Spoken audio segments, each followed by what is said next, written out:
സമയത്ത് ബുക്ക് വായിക്കാതെ T V, phone അങ്ങനെ ആ ഒരു റുട്ടീനായിട്ട് ഞാൻ പോയതായിരുന്നു എൻ്റെ ലൈഫിൽ. പിന്നീട് എൻ്റെ ഇത്ത എനിക്കൊരു ടൈം ടേബിൾ വെച്ചു. ആ ടൈം ടേബിൾ വെച്ചപ്പം എനിക്ക് മനസ്സിലായൊരു കാര്യമുണ്ട്. ആ ടൈം ടേബിൾ വെക്കാൻ ഒരു കാരണമുണ്ട്. അന്ന് ഫുള്ള് ടി വി ഫോൺ എല്ലാം അഡിക്ഷനായിട്ട് അങ്ങ് ഇരിക്കുകയായിരുന്നു. പിന്നെ ഫോണിൽ നിന്ന് ബ്രെയിൻ വിട്ടു മാറിയപ്പം തല വെട്ടി പൊളുക്കുന്ന ഒരു ഫീലായിരുന്നു. എനിക്കന്ന് എന്തോ ചെയ്യണമെന്ന് എനിക്കറിയത്തില്ല. അപ്പോഴാണ് എൻ്റെ ഇത്ത തന്നെ എനിക്കൊരു ഓപ്ഷൻ തന്നത്. നീ ഒരു കാര്യം ചെയ്യ്, ഈ ബുക്ക് വായിച്ചു നോക്ക്. അതെപ്പോഴാ?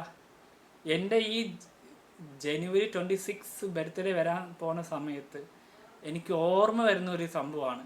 എൻ്റെ ഇത്ത അന്ന് ഇനിഷ്യേറ്റീവ് എടുത്ത് എൻ്റെ ബർത്ത്ഡേ ടൈമിൽ എനിക്ക് ഗിഫ്റ്റ് ചെയ്തൊരു ബുക്കാണ് പൗലോ കൊയ്ലോ.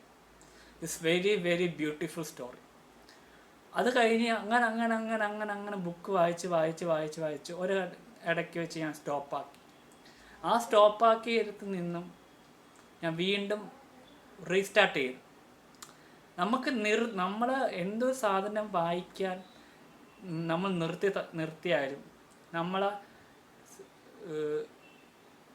സിസ്റ്റേഴ്സ് അത് മെയിൻറ്റെയിൻ ചെയ്ത് കൊണ്ടുപോകും. എനിക്ക് അതങ്ങനെയാണ്.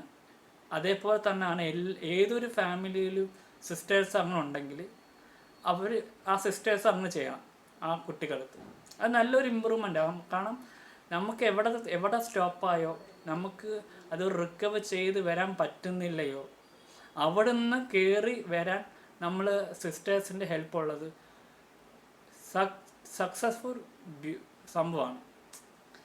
ഇപ്പം ഞാൻ ബുക്ക് വായിക്കും. എനിക്കിപ്പോൾ ബുക്ക് വായിക്കാതിരിക്കാണെങ്കിൽ പറ്റത്തില്ല. എനിക്ക് ഏറ്റവും ഇഷ്ടപ്പെട്ട ഒരു ബുക്കാണ് ഈ 2025 എനിക്ക് എൻ്റെ ഇത്ത ന്യൂ ഇയർ ഗിഫ്റ്റായിട്ട് കൊണ്ട് തന്ന ദൈവത്തിൻ്റെ ചാരന്മാർ. ഇത് കഴിഞ്ഞ് ഞാൻ സ്നേഹം, കാമം, ഭ്രാന്തം എന്നൊരു ബുക്ക് ജോസഫ് അന്നംകുട്ടി എഴുതിയ ആ ബുക്ക് വായിക്കും.